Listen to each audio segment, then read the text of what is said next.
विचार सार परमा माद्यां जगत व्यापिनी वीणा पुस्तक धारिणी भयदाम झट्य अंधकारपहां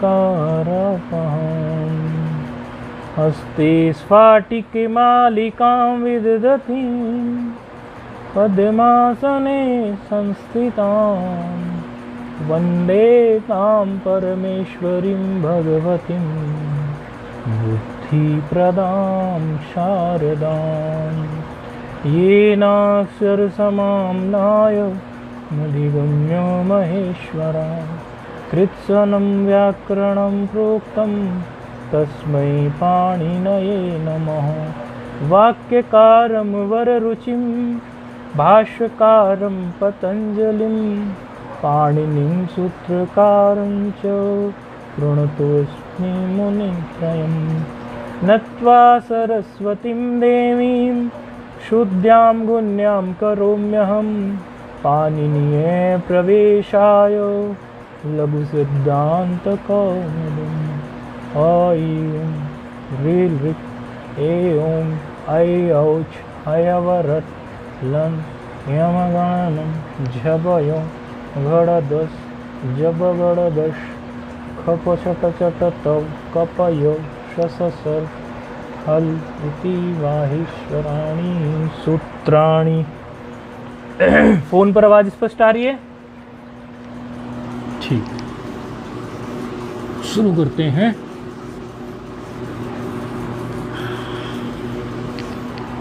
अथ हलंत पुल्लिंग प्रकरणम।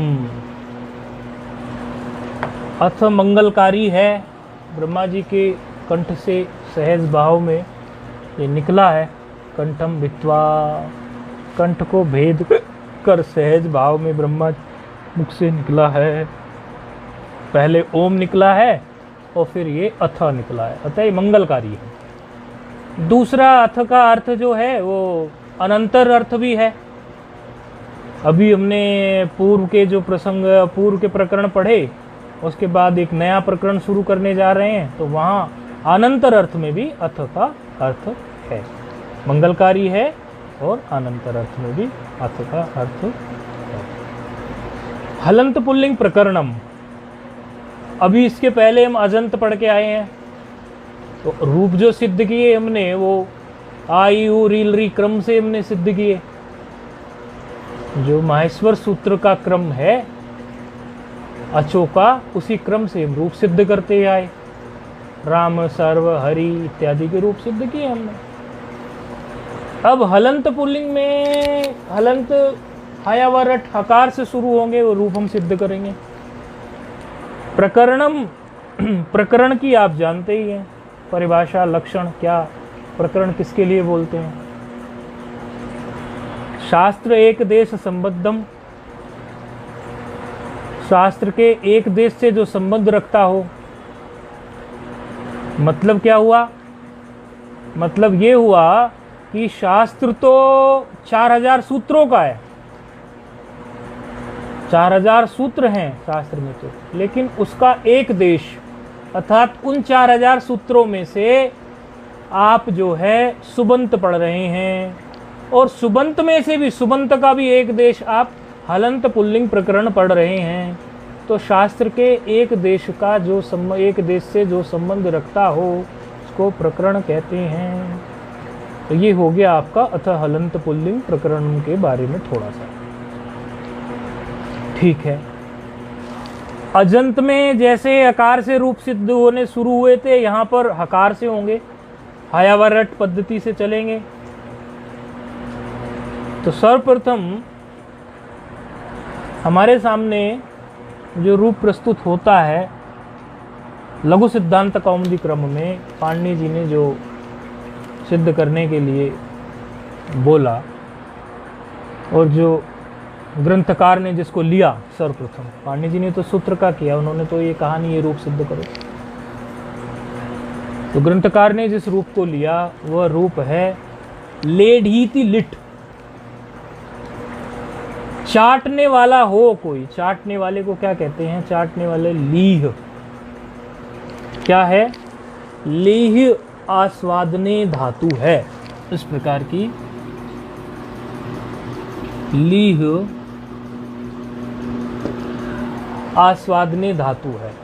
हकार उत्तरोत्तर अकार उच्चारणार्थ समझ लीजिए, या आप इसको उपदेश अजनुनासिक इत से इत करके तस्य लोप से लोप कर भी कर सकते हैं, या हकार उत्तरोत्तर आकार को केवल आप समझे कि ये उच्चारणार्थी है।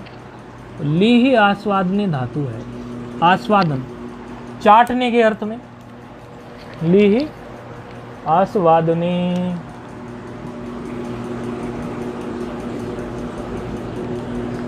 सबसे पहली रूप सिद्धि के लिए लीह आस्वादने धातु है। अदादिगण की धातु है, उभयपदी धातु है। अदादिगण आगे आप पढ़ेंगे तो अदादिगण इत्यादि आपके सामने आएंगे, और उभयपदी धातु है। तो लीह मात्र शेष रह जाता है, अर्थात जो है लीह में हकार अब हलंत हो जाता है। इसी तरह से मिलेंगे आपको इसमें हलंत, क्योंकि अजंत तो है नहीं, हलंत ही मिलने वाले हैं। तो लीह शब्द आपके सामने चाटने के अर्थ में सबसे पहले प्रस्तुत हो रहा है। ये लीह आस्वादने में क्विप प्रत्यय है, क्योंकि इसकी प्रातिपदिक संज्ञा भी करनी है। प्रातिपदिक संज्ञा होगी लीह आस्वादने में, क्विप प्रत्यय है, कृदंत प्रत्यय है, क्विप। तो ये क्विप प्रत्यय की ये खूबी है कि ये क्विप प्रत्यय क्विपचे सूत्र से ये क्विप प्रत्यय हुआ है, इसका सर्वापहार लोप हो जाता है, अर्थात इसमें एक वर्ण भी शेष नहीं बचता। क्विपचे सूत्र से क्विप प्रत्यय है, ये सूत्र है क्विपच, इस सूत्र से क्विप प्रत्यय है।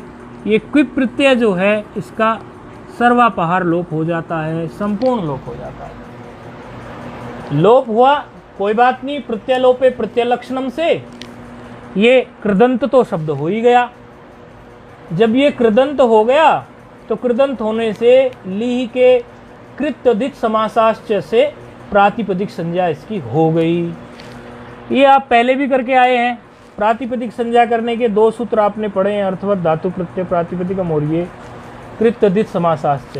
क्योंकि ये कृदंत हुआ कि प्रत्यय आने से, तो उसकी प्रातिपदिक संज्ञा हुई, और प्रातिपदिक संज्ञा होते ही हमारे सामने सुओजत मोच षष्ठाभ्याम 21 प्रत्यय प्रस्तुत हो जाते हैं। क्योंकि प्रत्यय प्रत्यय ज्ञाप प्रतिपदिकात का अधिकार चलता है, तो 21 प्रत्यय हमारे सामने प्रस्तुत हो जाते हैं।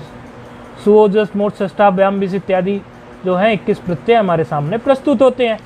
अब उन 21 प्रत्ययों में से कौन सा प्रत्यय कहाँ आना है और कैसे आना है, उसकी व्यवस्था देने के लिए सुपह और एक वचन और द्विवचन के लिए द्वयेक द्विवचन एक वचन सूत्र से सुप्रत्यय आ जाता है, अर्थात ली धन सु। ऐसी स्थिति हमारी यहाँ पर आके बन जाती है।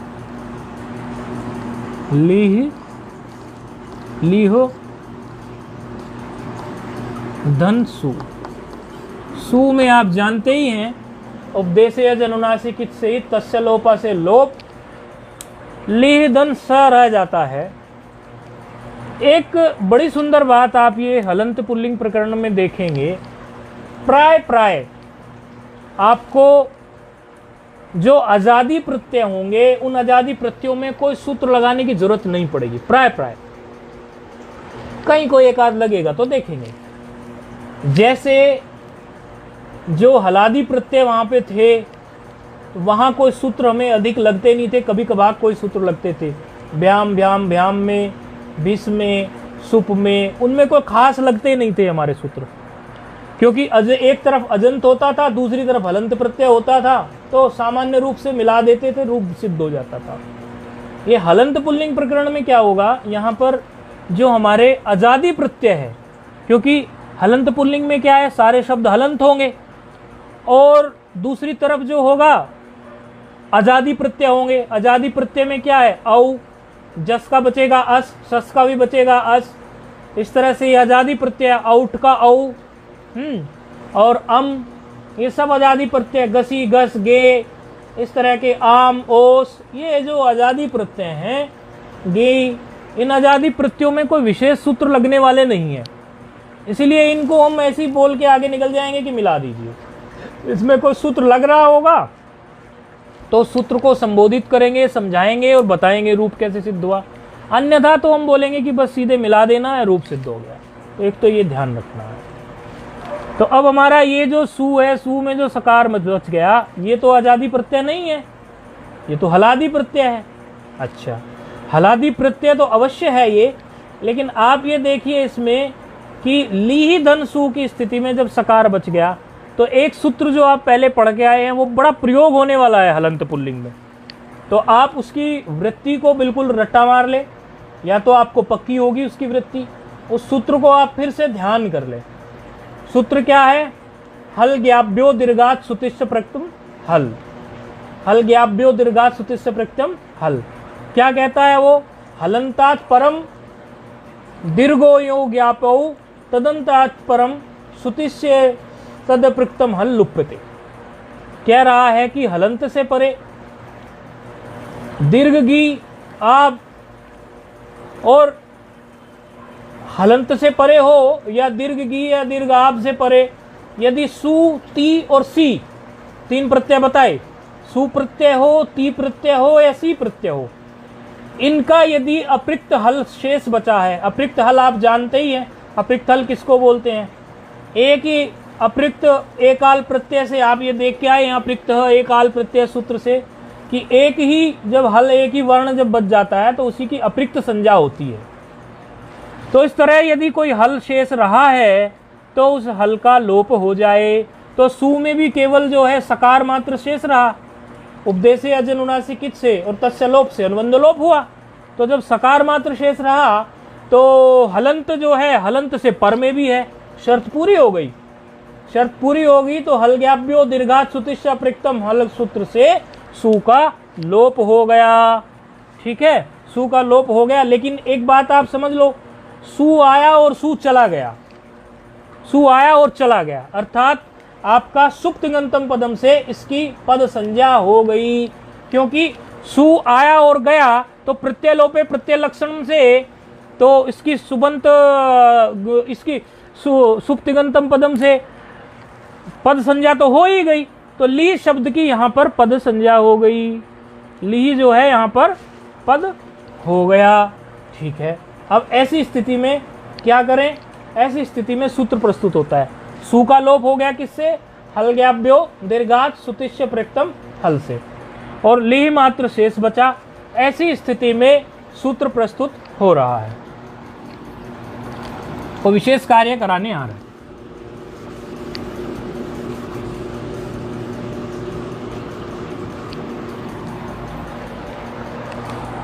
हो डह, हो ढह,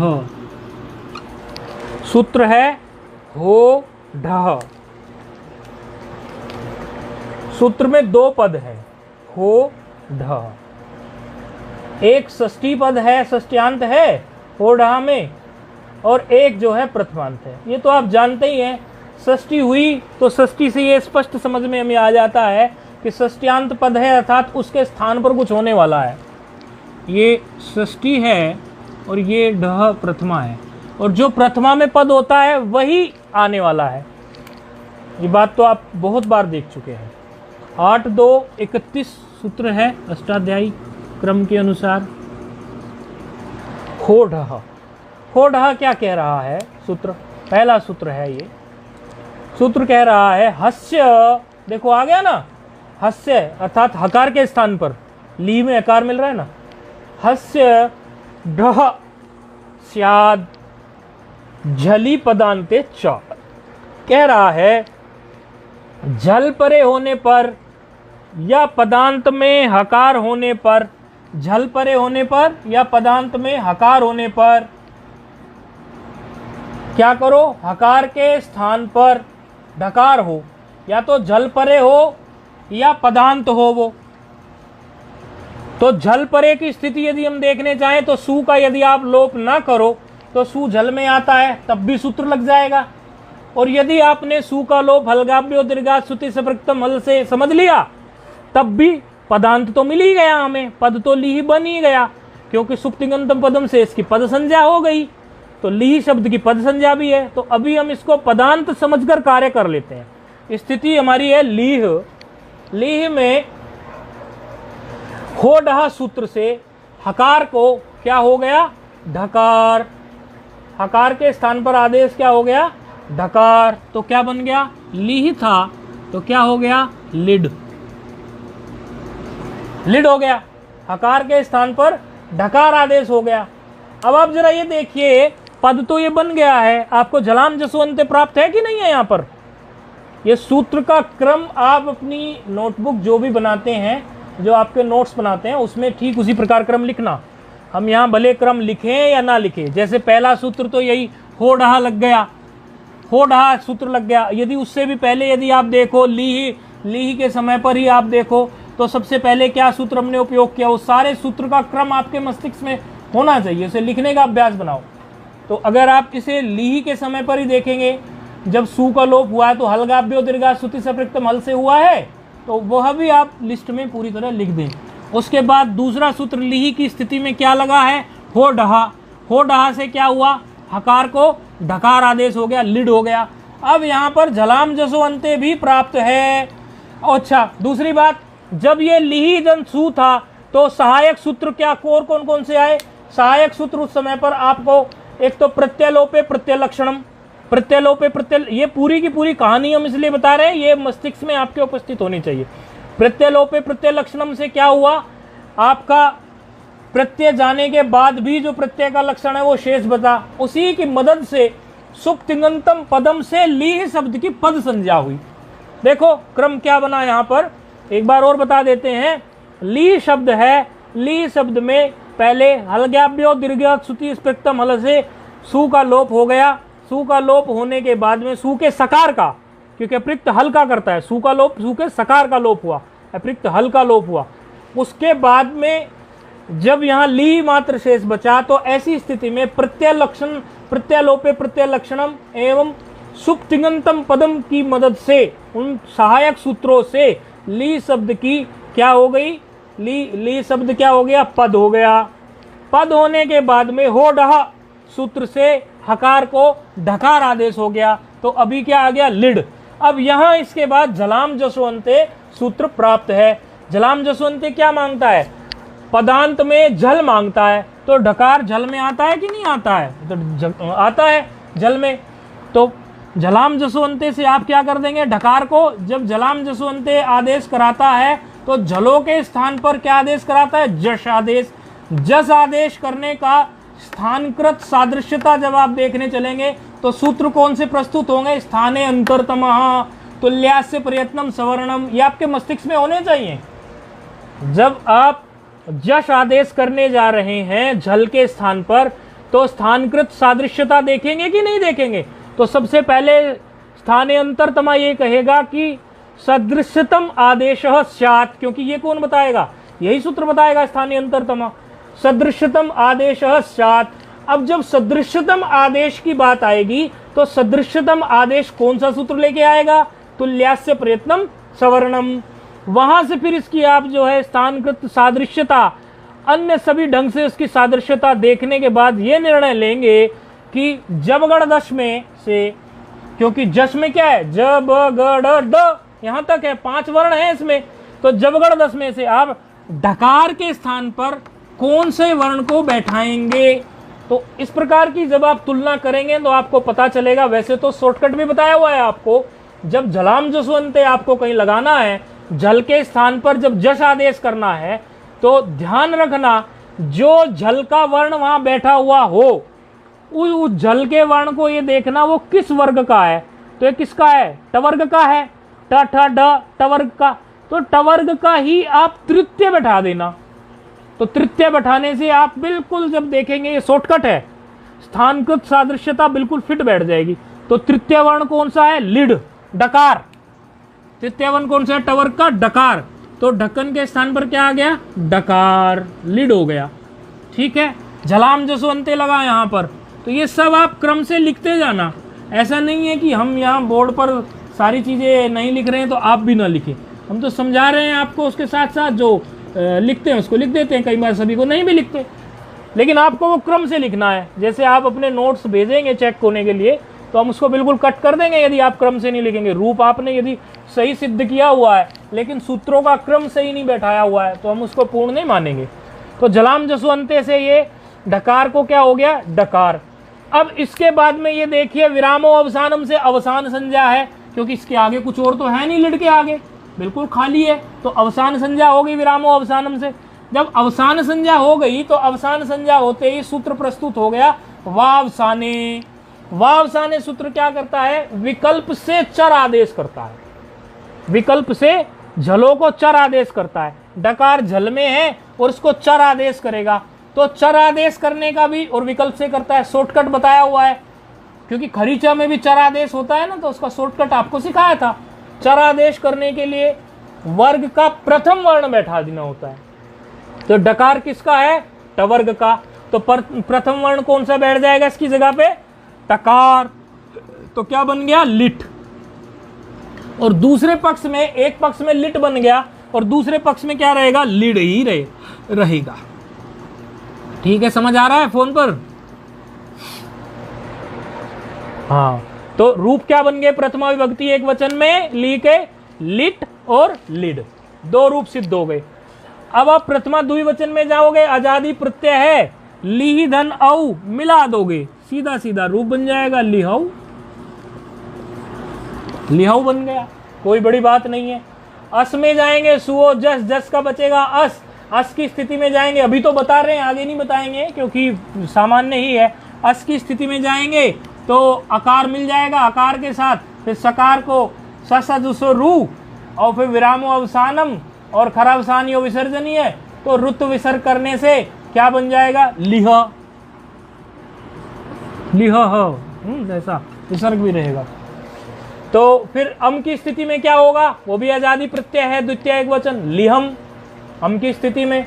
फिर औ की स्थिति से फिर वही लिहौ, फिर सुओ जस अम और शस, अस में शस में भी उसी तरह बन गया लिहो, लिह धन टा, टा में भी क्या बन गया, लिहा। इस तरह से आजादी विभक्तियों के रूप तो आप सर्वत्र बनाते चले जाएंगे। अब हमारे सामने आया लिह धन भ्याम, क्योंकि यहाँ पर हलादी प्रत्यय के पर रहते ही विशेष कार्य होंगे, आजादी प्रत्ययों के पर रहते यहाँ पर कोई विशेष कार्य है नहीं, जब होगा तो बताएंगे, अभी कोई विशेष कार्य यहाँ है नहीं। ठीक है, तो स्थिति क्या आई, लिह धन भ्याम।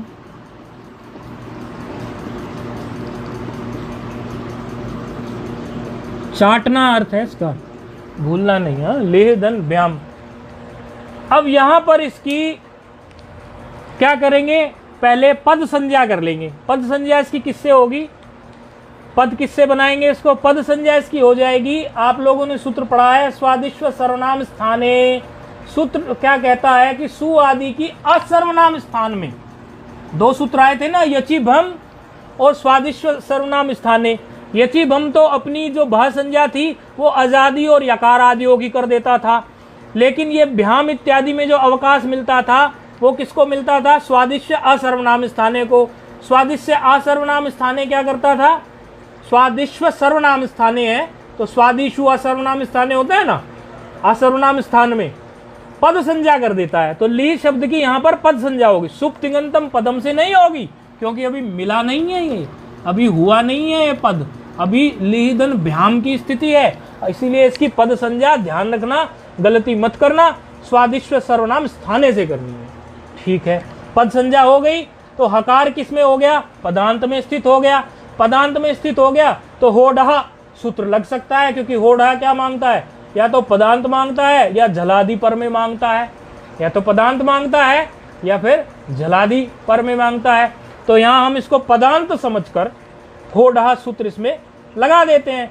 होढ़ा सूत्र से क्या होगा, उसी तरह से जैसे हुआ था, पहले हकार को ढकार आदेश हो गया, लिड हुआ, फिर ढकार आदेश होने के बाद में झलाम जसो अंते से ढकार के स्थान पर क्या हो गया, क्या हुआ बताओ, हाँ क्या हुआ, डकार। लिड हुआ। और फिर क्या हुआ, वावसाने से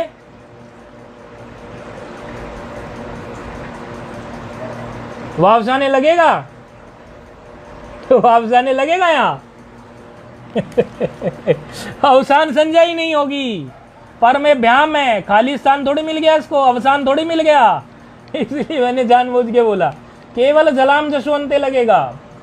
उसके जलाम जसवंते के बाद जैसे प्रथमा के एक वचन में अवसान संज्ञा होकर वहां पर वावसाने लगा था, वो यहाँ नहीं लगेगा। तो यहाँ लिड तक ही ये सिमट जाएगा, दो रूप नहीं बनेंगे। और लिड लिड हो गया, अर्थात यहाँ दो सूत्र लगे।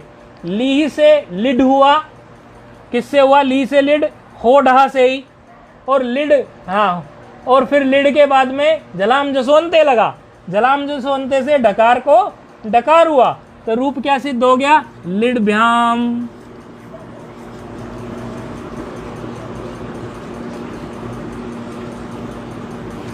ये सूत्र जो लगे हैं ये क्रम से लिखते चले जाना अपने पास। बिस और ब्यस ले आइए। बिस और ब्यस में क्या होगा, उसी तरह पहले जो हा को ढा और ढा को डा, तो क्या हो गया, लिड भी ही। और उसी तरह ब्यस में क्या होगा, लिड भय। बिस में क्या हुआ, लिड भी ही। और ब्यस में क्या हो गया, लिड ब्याह।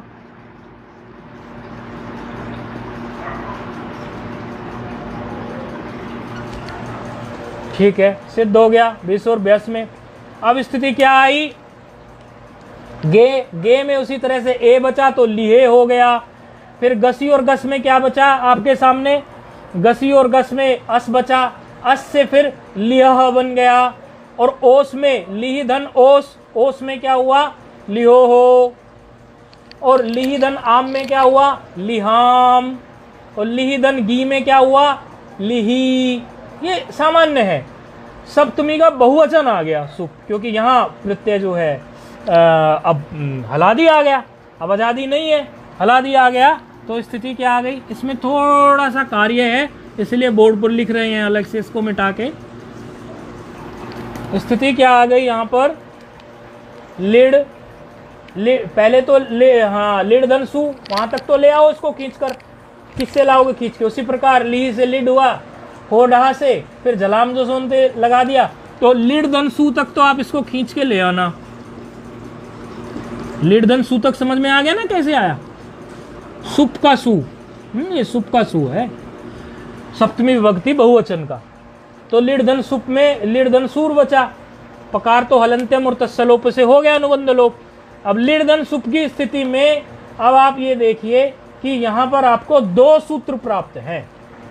एक सूत्र आपको प्राप्त है खरीच, क्योंकि खर पर में मिल रहा है। सुप का जो सकार है वो खर है, खर में आता है, खर पर में मिल रहा है। और पूर्व में झल मिल रहा है, डकार जो है वो झल में आता है। झल से परे खर मिल जाए तो चर आदेश हो जाए, खरीच सूत्र प्राप्त है। और दूसरा एक और सूत्र है जो बहुत दिनों से स्लीपिंग मोड में पड़ा हुआ था, चुपचाप बैठा हुआ था, आज अपने प्यारे सूत्र को उठा लीजिए।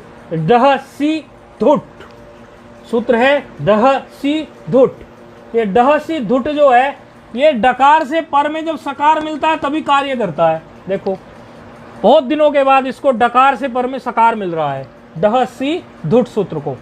तो डह सी धुट जो है वो तो बैठा है 8-3-29 पर, और खरीचे बैठा है 8-4-54 पर।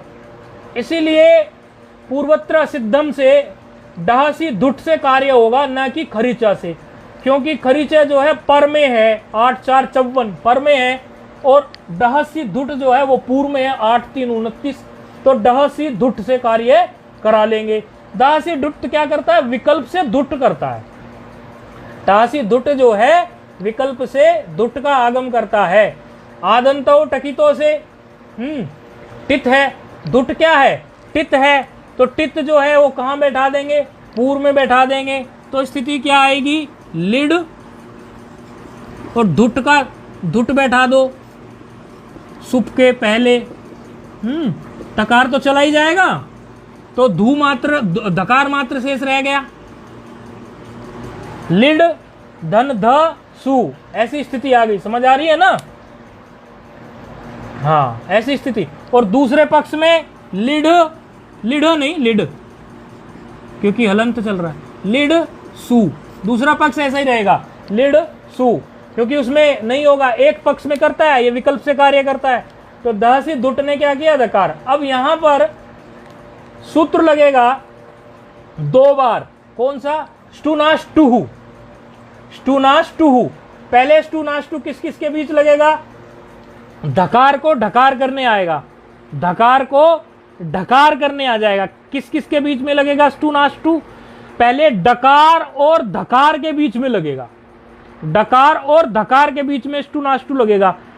क्योंकि क्या कहता है स्टुनाष्टु, कि सकार तवर्ग का यदि शकार टवर्ग के साथ योग हो, सकार तवर्ग का यदि शकार टवर्ग के साथ योग हो, तो सकार तवर्ग को शकार, मूर्धन्य सकार, शकार टवर्ग आदेश हो जाए, तो सकार तवर्ग का जो धकार उपलब्ध है, धकार तवर्ग में आता है, तो धकार उपलब्ध है।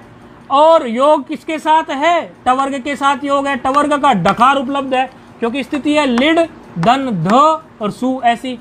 तो ढकार और दकार के बीच में स्टुनाष्टु सूत्र लगेगा, जो कि ढकार को क्या कर देगा, ढकार। क्यों कर देगा ढकार को ढकार, क्योंकि त थ द तीसरा वर्ण है, त थ द, तो इधर टकार का तीसरा वर्ण रखो, टवर्ग का, ट ठ ड, ट ठ ढ, तो क्या हो जाएगा, सबसे पहले तो स्टुनाष्टु से ढकार आदेश हो गया, किसको हो गया, धकार को, ढक्कन बैठ गया जी, यहाँ पर ढकार आदेश हो गया। अब ये जो यहाँ पर बैठ गया, अब दोबारा स्टुनाष्टु यहाँ लगा सकते हैं, देखना 2 बार स्टुनाष्टु लगेगा। दोबारा स्टुनाष्टु किसके बीच में लगेगा, ढकार और सकार के बीच में, क्योंकि सकार तवर्ग का अब फिर से टकार के साथ योग हो गया, टवर्ग के साथ, सकार तवर्ग का टवर्ग के साथ योग हो गया। तो अब क्या, और परिवर्तन हमेशा किस में होता है, तवर्ग में होता है, तो सकार के स्थान पर क्या बैठा देंगे हम, सकार के स्थान पर शकार, मूर्धन्य शकार बैठ जाएगा सकार के स्थान पर। आ रही है बात समझ में, तो क्या हो जाएगा, शकार, इसके स्थान पर क्या बैठ जाएगा, शकार। अब इसमें क्या होगा कि जब यहां शकार बैठ जाएगा, तो शकार बैठने के बाद में न पदांता टोर नाम से निषेध हो जाएगा। प्राप्त तो हो गया शकार, यहां पर शकार प्राप्त तो हो गया। कैसे प्राप्त हो गया कि टवर्ग के बाद में सकार तवर्ग का सकार है, तो बैठ तो जाना चाहिए, सकार के स्थान पर क्या बैठ जाना चाहिए, मूर्धन्य शकार। लेकिन एक सूत्र आता है न पदांता टोर नाम, न पदांता टोर नाम क्या कहता है कि टवर्ग से पर में नाम नवती नगरी को छोड़कर, नाम नवती नगरी को छोड़कर, टकार से पर में, टवर्ग से पर में यदि नाम नवती नगरी नहीं है, अन्य कोई है, तो स्टुना न स्यात्, यानी स्टू न स्यात्, स्टू ना हो, स्टू ना हो, नहीं तो टवर्ग का बैठ जाना था यहां मूर्धन्य शकार। लेकिन न पदांता टोर नाम वहां निषेध किया था, याद करना इस सूत्र को। क्या कहता था, टवर्ग से पर में यदि नाम नवती नगरी से भिन्न कुछ हो टवर्ग का, तो स्टूना स्यात्, स्टूना नहीं होगा, स्टू नहीं होगा, ऐसा कहा था उसने। तो न पदांता टोर नाम ने निषेध कर दिया, तो रूप कैसा रह गया, लिड धन ढ सु, ऐसा ही रूप भी है, लिड धन ढ सु, और दूसरा तो लिड और सु है ही ऐसा ही। ऐसी स्थिति में अब खरीचय सूत्र प्राप्त है। ये सूत्रों का जाल जैसा लग रहा होगा, लेकिन जब आप हाथ से बनाएंगे तो मस्तिष्क में बैठ जाएगा। तो खरीचय सूत्र प्राप्त है। खरीचय सूत्र क्या करेगा, यहाँ पर खरीचय किस किस के बीच में प्राप्त है, आप देखिए यहाँ पर खरीचय, यहाँ जो है धकार को क्या कर देगा, तकार, सबसे पहले क्या करेगा, धकार को तकार कर देगा, और उस तकार को खर मानकर डकार, तो यहां क्या बना देगा वो,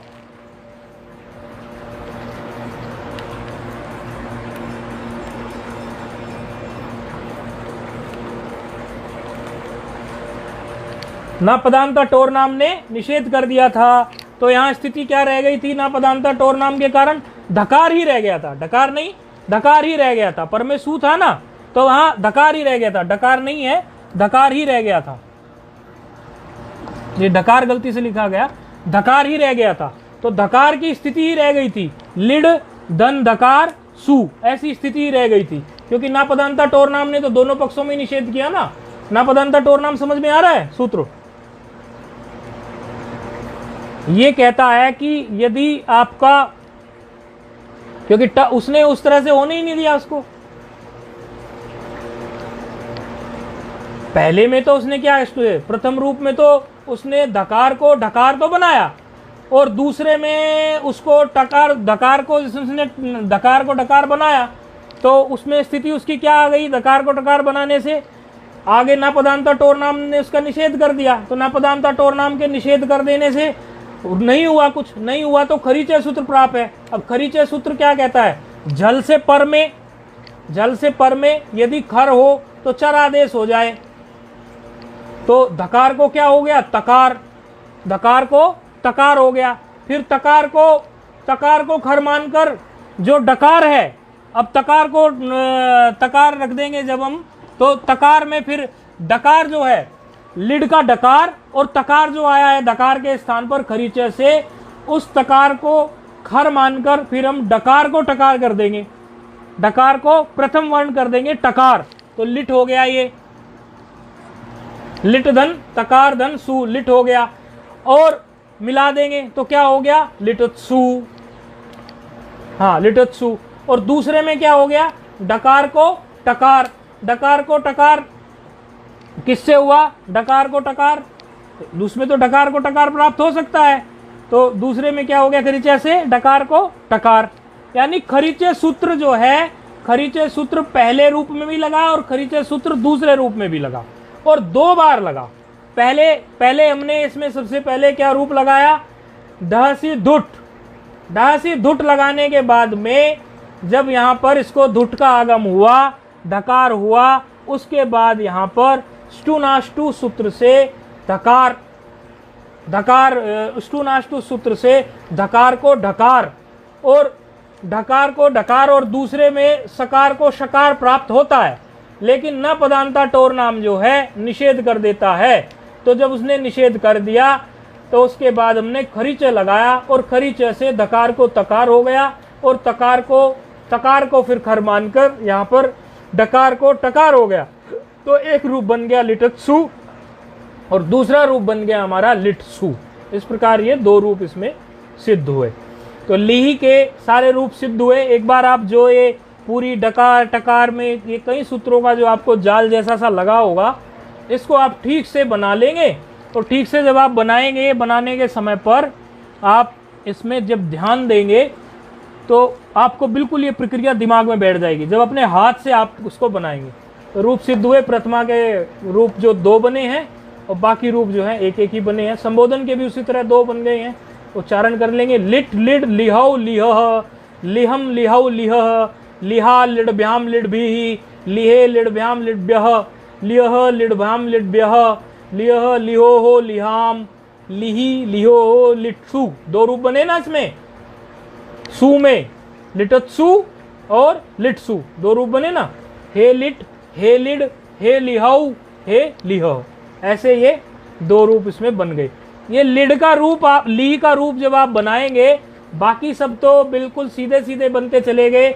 ये लिट धन लीही धन सुप की जो स्थिति आई, इसमें थोड़ा निषेध इत्यादि हुआ और सूत्रों का कुछ हेरफेर हुआ। इसको जब हाथ से आप बना के देखेंगे तो आपको सुंदर बन जाएगा, आपको ये ठीक से पक्का हो जाएगा। यदि फिर भी कुछ दिक्कत आए आपको बनाने में तो एक बार फिर से पूछ लेना, हम फिर से बता देंगे, इसमें कोई तकलीफ नहीं है। बस थोड़ा सा यही ध्यान रखना है कौन से सूत्र ने किसको निषेध किया, और निषेध करने से क्या रह गया, क्या छूट गया, और फिर अंत में कैसे रूप सिद्ध हो गया। उसमें कोई और ज़्यादा आपको कठिनाई नहीं आएगी। ठीक है, ये ली का रूप यहाँ पर सिद्ध हुआ। बाकी कल पाठ में देखते हैं। ओम पूर्णमदः पूर्णमिदं पूर्णात् पूर्णमुदच्यते पूर्णस्य पूर्णमादाय पूर्णमेवावशिष्यते। ओम शांति शांति शांति।